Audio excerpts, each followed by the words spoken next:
జీవితంలో అన్నీ కోల్పోయినప్పుడు చాలామంది వెనక్కి తిరిగి వెళ్ళిపోతారు. కానీ ఒక అమ్మాయి మాత్రం ముందుకు నడిచింది.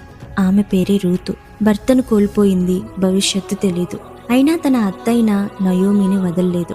నీ జనమే నా జనము, నీ దేవుడే నా దేవుడు అని చెప్పి అన్నీ వదిలి ఒక కొత్త దేశానికి వెళ్ళింది. పేదరికం, కష్టాలు, నిందలు, అవమానాలు అన్నీ ఎదురైనా తన నమ్మకాన్ని మాత్రం వదల్లేదు. ఆమె నమ్మకాన్ని దేవుడు గమనించాడు. ఆమె కాలి చేతులను ఆశీర్వాదాలతో నింపాడు. బోయాజును జతగా చేసి తన జీవితంలో ఆనందాన్ని నింపాడు. కన్నీళ్లతో సాగిన దారి ఒకరోజు తనకి ఆనందంగా మారిపోయింది. కొన్ని సమయాల్లో పరిస్థితులు కాదు, మన నిర్ణయాలే మన భవిష్యత్తును నిర్ణయిస్తాయి.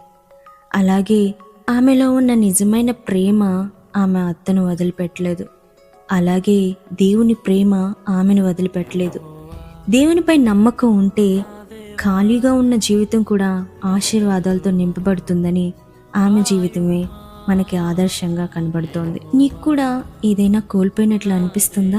ఇది గుర్తుపెట్టుకో, దేవుడు నీ భవిష్యత్తును ఆయన చేతులతో రాస్తూ ఉన్నాడు. నీకు ఉండాల్సిందే కేవలం విశ్వాసం మాత్రమే. ఆ విశ్వాసమే నిన్ను ఎక్కలేనంత ఎత్తైన మెట్లకు చేర్చుతుంది. నీ విశ్వాసం చిన్నదైనా సరే, దేవుడు నీకు చేసే కార్యం మాత్రం చాలా పెద్దదై ఉంటుంది.